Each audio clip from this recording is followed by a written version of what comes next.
2000 note के ऊपर भी बात किया इसने, लेकिन जो लेटेस्ट निकला है, we want to see the latest report. So या अदानी पे निकाला है इसने, तो बहुत ही नमस्कार, सही। मैं रविश। नमस्कार नमस्कार।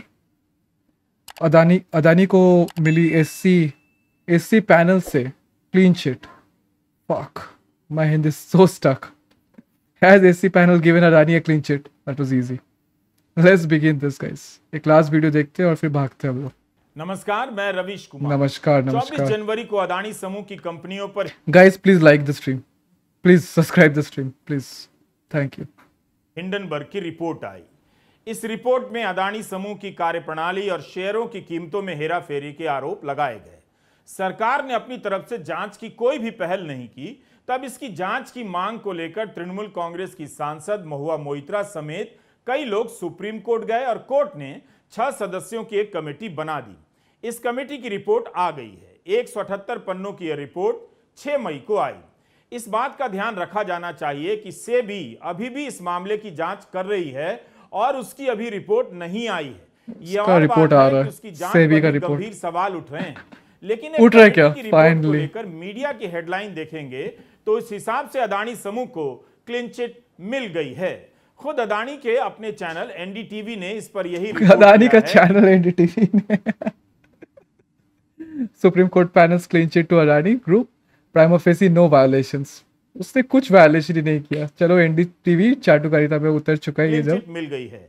इसके बाद कांग्रेस से सवाल भी पूछे गए कि अब फड़फड़ाते पंखों को शांत हो जाना चाहिए या सब टिप्पणियां हैं। यह कहना सही नहीं होगा कि केवल एनडीटीवी ने ऐसी हेडलाइन बनाई। कमेटी ने कहा है कि हिंडनबर्ग ने जो आरोप लगाए हैं उसके आलोक में सेबी की तरफ से कोई चूक नहीं हुई है, ना ही अदानी समूह द्वारा कोई प्राइस मैनिपुलेशन हुआ है और ग्रुप ने रिटेल निवेशकों की शंकाओं को दूर करने के लिए पर्याप्त कदम उठाए हैं। हालांकि न्यूज लॉन्ड्री ने लिखा है कि इन खबरों में एनडीटीवी ने यह नहीं बताया कि ये रिपोर्ट केवल प्रारंभिक हैं और जांच अभी पूरी नहीं हुई है। लेकिन क्या वाकई इस कमेटी ने अदानी समूह को क्लीन चिट दी है? मैं तकनीकी मामलों का एक्सपर्ट नहीं हूं, इसलिए तुरंत इस रिपोर्ट पर वीडियो नहीं बनाया। मैं जानता हूं कि कंपनियों के गठन, शेयर और निवेश के नियम काफी जटिल होते हैं, इसलिए इंतजार करता रहा कि क्लीन चिट के अलावा दूसरा पक्ष क्या आता है। क्या किसी ने और भी सवाल उठाए हैं? मैं उन सवालों को आपके सामने हिंदी में रखना चाहता हूं। यह उन्हीं का शोध है जिन्होंने लिखा है और उनकी राय है। उन्हें कसौटी पर परखने की मेरी अपनी क्षमता सीमित है। चूंकि यह सब छपा है, अगर कभी अदानी समूह की प्रतिक्रिया आई और लगा कि वीडियो करना चाहिए तो हम जरूर उन प्रतिक्रियाओं को शामिल करेंगे। आज हम उन पत्रकारों की रिपोर्ट, ट्वीट और तर्क की बात करेंगे जिनका मानना है कि रिटायर्ड जस्टिस एएम सप्रे की अध्यक्षता में जो कमेटी बनी है उसने अदानी समूह को क्लीन चिट नहीं दी है। सबसे पहले तृणमूल सांसद महुआ मोइत्रा के ट्वीट को आपके सामने रखना चाहता हूं, जिनका कहना है कि अगर टास्क फोर्स ने किसी बात की पुष्टि की है तो वो यह है कि हमारे पास कानून तो है मगर उन्हें खराब तरीके से लागू किया जाता है। दूसरा, अदानी के लाखों रुपए के शेयरों का मालिक कौन है हमें पता नहीं। सेबी को शक है कि एफपीआई का संबंध प्रमोटर से है, लेकिन अदानी के मामले में सेबी ने कोई एक्शन नहीं लिया है। सेबी कहां से एक्शन ले लेगा? सेबी तो चल रहा है हमारे बाबा जी के इशारों पे, तो कहां से चलेगा, कहां से वो कर लेगा एक्शन? सुप्रीम कोर्ट की कमेटी ने कहा कि अदानी समूह में जो विदेशी पैसा लगा है उसका अंतिम मालिक कौन है यह पता नहीं लगाया जा सकता।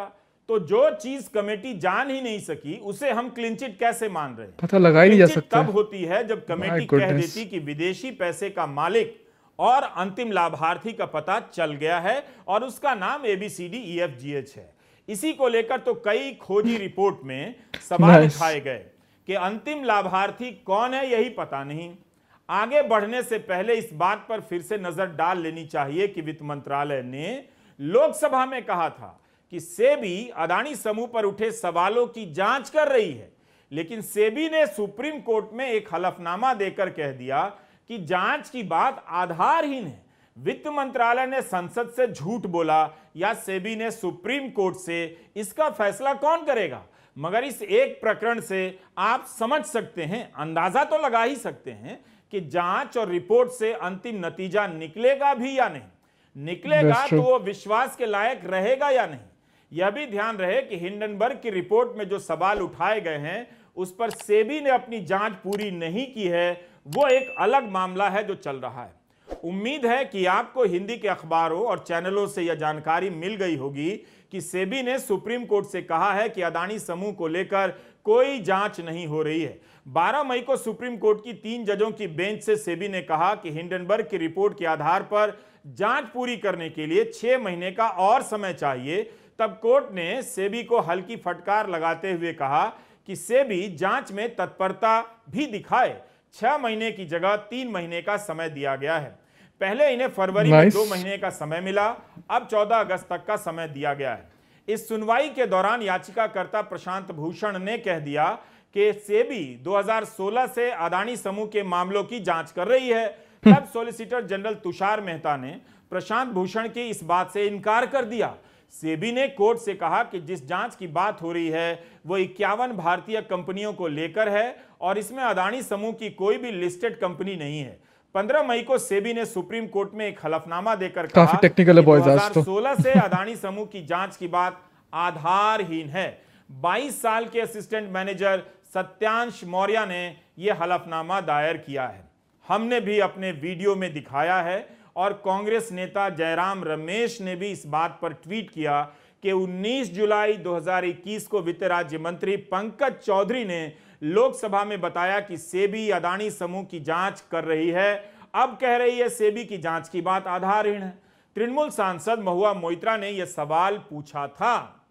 सवाल था कि क्या वित्त मंत्री यह बताने की कृपा करेंगे कि क्या संदिग्ध लेन देन के कारण SEBI, IT, ED, DRI, MCA द्वारा एफपीआई और या अडानी संस्थाओं की जांच की जा रही है, और यदि हां तो तत्संबंधी ब्यौरा क्या है और यदि नहीं तो इसके क्या कारण हैं।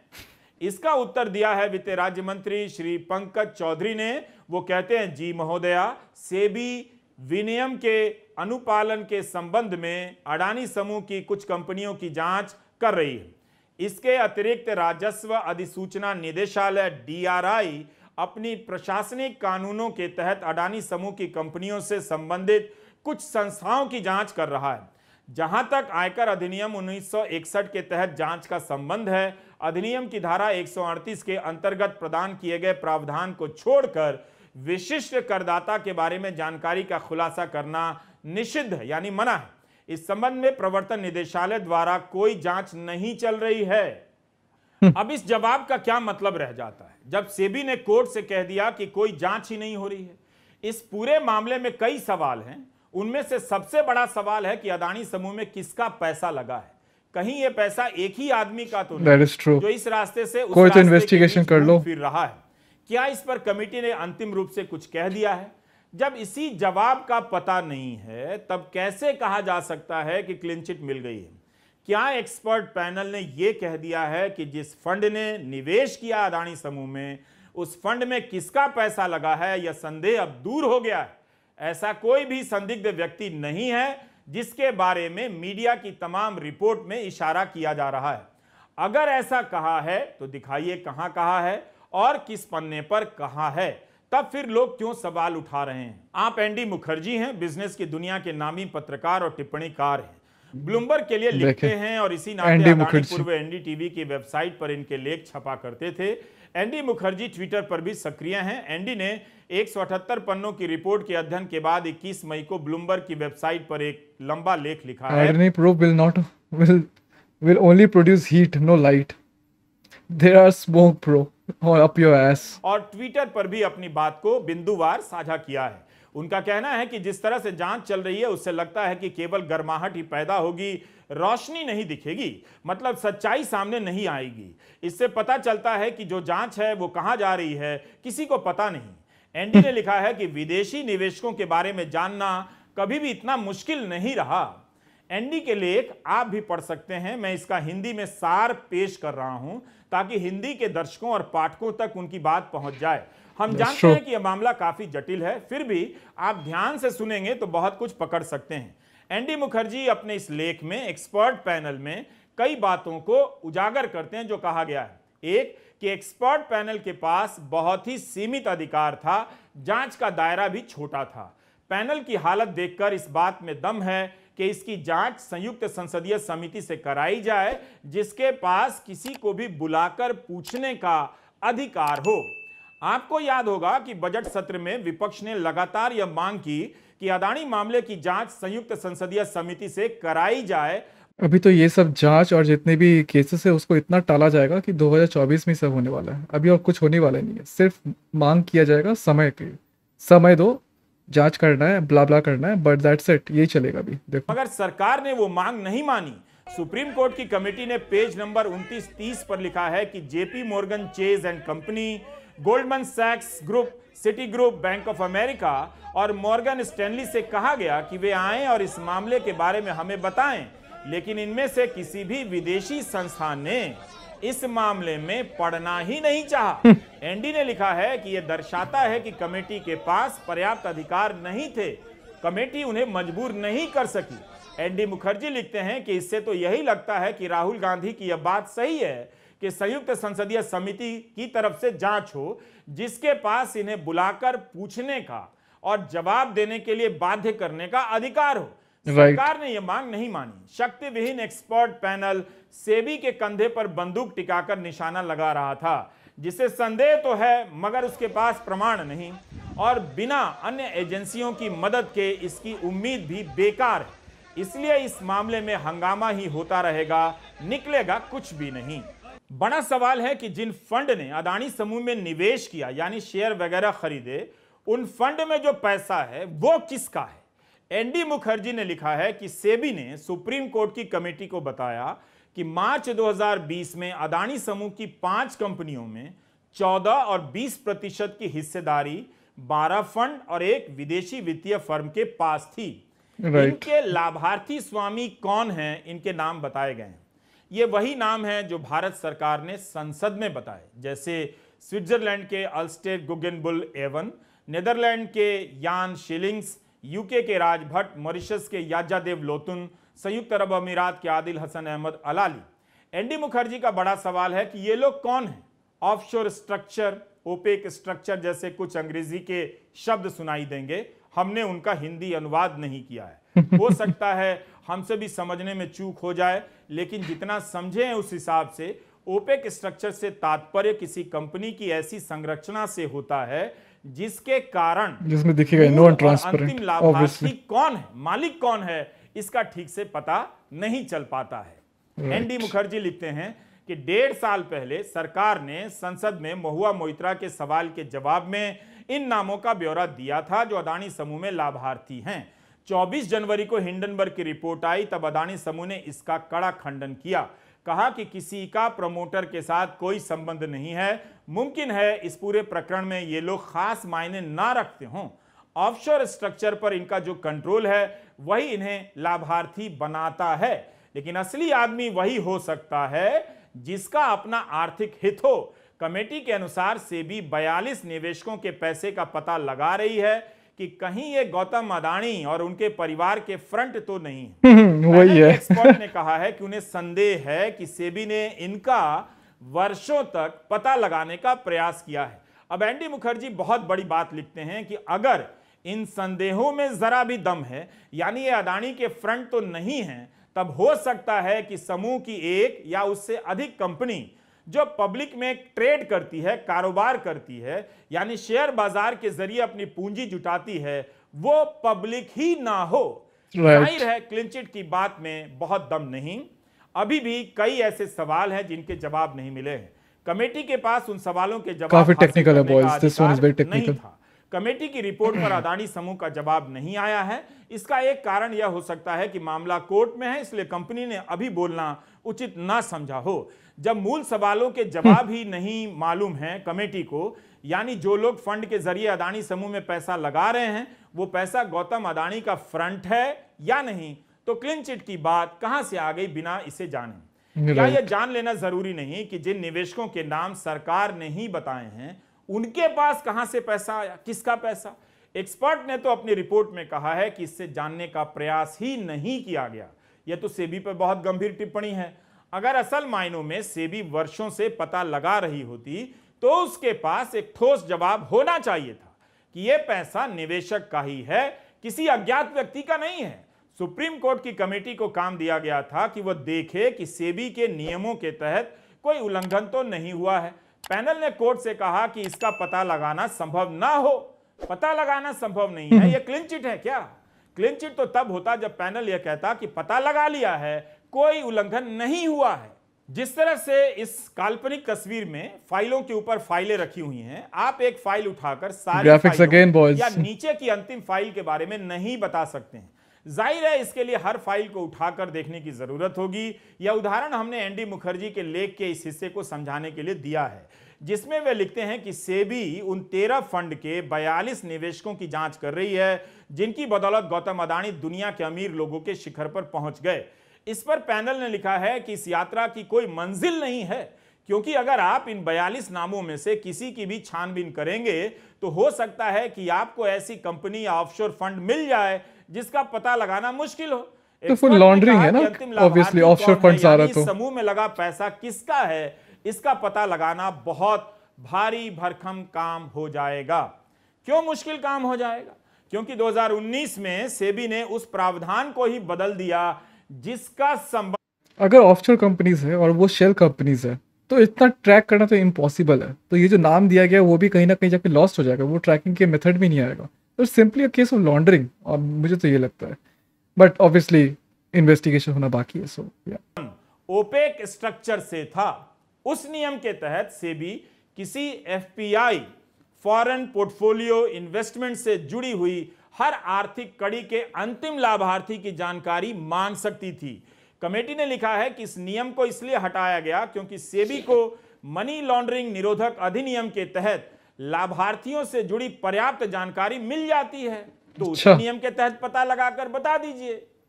होता यह है कि कई बार एक फंड कई कंपनियों के पैसे से बनता है, उसमें जो पैसा लगाते हैं कि अलग अलग कंपनी बनाकर निवेश करते हैं, फिर उस फंड के जरिए किसी दूसरी कंपनी का शेयर खरीदा जाता है, तो एक अंतहीन कड़ी बन जाती है। 2019 में सेबी ने यह नियम को बदल दिया, इसके फायदे के लिए बदला, इस पर ही अलग से बहस हो सकती है। क्या इसी दिन के लिए यह नियम तभी बदल दिया गया था? सोच कर देख सकते हैं। एनडी मुखर्जी ने कहा है कि इस बदलाव के बाद विदेशी फंड के लिए यह जरूरी नहीं रहा कि वह बताए कि अंतिम रूप से किसका पैसा लगा है। मतलब आप नोट तो देख रहे हैं, लेकिन यह नोट किसका है, कहां से आया है, वही नहीं तो चाहिए जानना है अपने को। एक्सपर्ट पैनल की इस राय का यह मतलब निकालते हैं कि अगर अडानी ने नियमों का उल्लंघन किया भी होगा तो भी सेबी अब कभी साबित नहीं कर पाएगी। अडानी समूह का यही जवाब रहा है कि जो लिस्टेड कंपनी है उसका इस पर कोई कंट्रोल नहीं रहता कि उसके शेयरों को कौन खरीद रहा है, कौन बेच रहा है और कितना खरीद रहा है, खरीदने वाले का पैसा कहां से आ रहा है। कमेटी ने इस रिपोर्ट में पेज नंबर 20 पर सुझाव दिया है कि जटिल मामलों में कई एजेंसियों को मिलाकर एक टास्क फोर्स बनाई जाए और जांच हो। भविष्य में भी वित्त मंत्रालय के नेतृत्व में, वित्त मंत्री के नेतृत्व में financial stability and development council जांच की निगरानी करे और ऐसी जांच हो जो न केवल वित्तीय मामलों का पता लगाए बल्कि राजनीतिक संबंधों को भी उजागर करे। तो एनडी मुखर्जी कहते हैं कि कई एजेंसियों को मिलाकर जांच की बात कम से कम अडानी के मामले में तो व्यवहारिक नहीं लगती है। मुमकिन है बिजनेस की कुछ बातों का अनुवाद करने में चूक हो जाए, इसलिए आप भी एनडी मुखर्जी की रिपोर्ट खुद से पढ़ लें। एनडी मुखर्जी की यह बात बार बार सामने आ रही है, खटक रही है कि इस रात की कोई सुबह नहीं है। अब हम एक और बिजनेस पत्रकार सुचेता दलाल के लेख की बात करेंगे। सुचेता दलाल ने इसे रेखांकित किया है कि सेबी को जांच के लिए इतना वक्त क्यों चाहिए। सुचेता दलाल का पॉइंट है कि सेबी नाराज क्यों हो गई कि वह जांच कर रही है। यह जानकारी तो वित्त राज्य मंत्री ने ही दी थी। सॉलिसिटर जनरल ने जांच के लिए 15 महीने का समय मांगा कि कई तरह के दस्तावेज जुटाने हैं। सुचेता का कहना है कि ये सारे दस्तावेज तो सामने की पार्टी से ही मांगने हैं, इतना समय क्यों लगना चाहिए। सेबी ने अमेरिका की सिक्योरिटीज एक्सचेंज कमीशन का उदाहरण दिया कि वो औसतन 2 साल का समय लेती है। सुचेता का तर्क है कि अमेरिका की एसईसी बहुत ज्यादा डिटेल में घुसकर उलझता नहीं है, वो मुख्य आरोपों पर फोकस करती है। कम से कम सेबी कोर्ट को यही बता सकती थी कि पहली नजर में कोई बात सामने आई है या नहीं, प्रथम दृष्टया जिसे कहते हैं। 2 महीने में सेबी इतना भी नहीं बता पाई। सुचेता ने बताया कि आधुनिक तकनीक के इस्तेमाल से सेबी ने प्राइस और वॉल्यूम मैनिपुलेशन से जुड़े 150 से अधिक केस 2020 से 2022 के बीच सुलझाए हैं। तो एक भी मामले में अदानी के किसी स्टॉक की जांच नहीं हो सकी। सुचेता ने एनएसई को लोकेशन स्कैम केस का हवाला भी दिया कि 2015 से शुरू हुई जांच अभी तक सुप्रीम कोर्ट नहीं पहुंची है, सेबी ऐसे ही काम करती है। एनडी मुखर्जी की तरह सुचेता दलाल को भी सेबी से खास उम्मीद नहीं लगती। उनका कहना है कि अगर सुप्रीम कोर्ट की कमेटी ने क्लीन चिट दे दी है तो सेबी जांच के नाम पर समय ही बर्बाद कर रही है। अगर कमेटी को पहली नजर में ऐसा कुछ लगा है जिसकी जांच होनी चाहिए, तब यह सवाल सेबी से पूछा जाए कि आपके पास तो वर्ल्ड क्लास टेक्नोलॉजी है, हिंडनबर्ग की रिपोर्ट से पहले आपने पहले क्यों नहीं पकड़ा कि शेयरों के दाम इतनी तेजी से क्यों भाग रहे हैं, कहीं कुछ गड़बड़ तो नहीं। ये सुचेता के सवाल हैं और उनका मतलब है। यही नहीं, इन 2 महीनों में भी सेबी इसका पता नहीं लगा सकी। यह वीडियो लंबा है, होना ही है, बिजनेस का मामला है, इतना सरल नहीं होता कि आप खेल खेल में इसे समझ जाएं या वीडियो को बढ़ा बढ़ाकर फास्ट फॉरवर्ड कर देख लें। किसी को लग सकता है कि बहुत जटिल है, बोझिल है, तो यह जटिल है और बोझिल भी है। इसमें डांस और गाने का कोई विशेष प्रबंध नहीं किया जा सकता, इसे ऐसे ही देखना पड़ेगा। आपको याद होगा कि अदानी समूह ने फाइनेंशियल टाइम्स को नोटिस भेजा कि ऑफशोर फंडिंग पर उसकी रिपोर्ट गलत है। वो अपनी रिपोर्ट को वेबसाइट से हटाए और माफी मांगे। फाइनेंशियल टाइम्स ने रिपोर्ट किया अगले 5 वर्षों में अदानी समूह को मिलने वाले विदेशी फंड का तकरीबन आधा हिस्सा उन्हीं के परिवार से जुड़ी इकाइयों से मिला है। आज तक फाइनेंशियल टाइम्स ने उस रिपोर्ट के लिए अदानी समूह से माफी नहीं मांगी है। Financial Times stand by reporting says won't take down article on Adani group. Obviously Times की बात इसलिए आ गई क्योंकि 13 मई को फाइनेंशियल टाइम्स की खबर है कि अदानी ट्रांसमिशन और अदानी एंटरप्राइजेस ने घोषणा की है कि वो बाजार में $2.5 अरब यानी करीब 21,000 करोड़ की पूंजी जुटाएंगे। फरवरी में एफपीओ के टाले जाने के बाद ये इक्विटी फंड रेज अदानी समूह के लिए अहम है। इस पर तृणमूल सांसद महुआ मोइत्रा ने ट्वीट कर सवाल किया है कि पहले यह तो बताओ कि एफपीओ में किसका पैसा लगा था। महुआ ने सेबी, एलआईसी, एसबीआई को टैग करते हुए ट्वीट कर दिया और पूछा कि फरवरी में जो एफपीओ लाया जा रहा था, जिसे बाद में अदानी समूह ने रद्द कर दिया, उसमें किसका पैसा था। बिना यह पता लगाए नए सिरे से पूंजी जमा करने की अनुमति कैसे दी जा सकती है। यह सब क्या चल रहा है, ये एक किस्म का फ्रॉड लगता है। आप हमारे पुराने वीडियो और मीडिया द लार्जेस्ट फ्रॉड जो मोदी कर सकता है इस जमाने में, वो अभी अदानी के थ्रू कर रहा है। That we can all see. He is the epitome of that scam. सब बेच चुका है उसने, सब, एयरपोर्ट, रेलवेज, कोयला का खदान, आई थिंक अभी तो ग्राउंड मूविंग कंपनीज भी बेच चुका है, ऐसे भेल, राइट। सो और कुछ बचा नहीं है, गेस, है ना। सब बेचे जा रहे हैं, सब बेचेंगे मोदी जी। रिपोर्ट देख सकते हैं जब एफपीओ लाया जा रहा था तब किस तरह के सवाल उठे थे। हमने अपने वीडियो का लिंक डिस्क्रिप्शन में दे दिया है। 18 मई को इसी अखबार में रिपोर्ट छपती है कि अदानी ने कुछ बैंकरों को न्योता दिया है कि वे उनकी परिसंपत्तियों को आकर देखें ताकि उनमें लोन देने का भरोसा पैदा हो। अच्छा, ऐसे लोन दिया की रिपोर्ट है, हम अपनी तरफ से पुष्टि नहीं कर सकते। अगर क्लीन चिट मिल गई है तब तो अदानी समूह को यह सब करने की कोई जरूरत नहीं पड़नी चाहिए। That is true. Debashish Basu business standard अखबार में नियमित कॉलम लिखते हैं। उन्होंने अपने कॉलम में लिखा है कि देखकर भी तो कुछ कुछ समझ में आ जाता है। 3 साल में अदानी ग्रीन के शेयरों के दाम 5000% बढ़ गए। एक शेयर 55 रुपए से 3000 का हो गया। इसी तरह अदानी ट्रांसमिशन के शेयरों के दाम 2 साल में 1500% बढ़ गए। 2.5 साल में अदानी टोटल गैस के शेयरों के दाम 3800% बढ़ गए। जबकि इसी कारोबार से जुड़ी अन्य कंपनियों के शेयरों के दाम मामूली ही रहे। जैसे 24 जनवरी को जब टोटल गैस ये दिख थोड़ा रहा किसी को 4000 से गिरकर 850 पर आया, तब इंद्रप्रस्थ गैस का शेयर 19.7 रुपए का था, महानगर गैस 15.6 रुपए का और गुजरात गैस के शेयर का दाम 23.3 रुपए का था। देबाशीष बसु लिख रहे हैं कि शेयरों के दाम में भारी हेराफेरी हुई है। अंग्रेजी में मैनिपुलेशन शब्द का इस्तेमाल कर रहे हैं। देबाशीष बसु एक और सवाल उठाते हैं कि दुनिया के जो बड़े फंड हैं, प्रतिष्ठित सॉवरेन फंड हैं, पेंशन फंड हैं, ये अदानी समूह में निवेश क्यों नहीं कर रहे हैं? क्यों इतनी मशक्कत करनी पड़ रही है अपनी कंपनी के लिए पैसा लाने के लिए? एक तरफ बड़े फंड अपना पैसा नहीं लगा रहे हैं, तो दूसरी तरफ 4 ऐसे फंड हैं जिन्होंने अपना 90% पैसा अदानी समूह में लगाया है। ये बसु ने लिखा है। हम अपनी तरफ से इन बातों की पुष्टि नहीं कर सकते। जो लिखा है और जो छपा है उसके बारे में बता रहे हैं। सुचेता दलाल की तरह देबाशीष बसु ने भी अपने लेख में सेबी की जांच की क्षमता को लेकर गंभीर टिप्पणी की है। देबाशीष बसु लिखते हैं कि हर दिन शेयर बाजार में लेन देन को लेकर 5.5 अरब मैसेज आते हैं।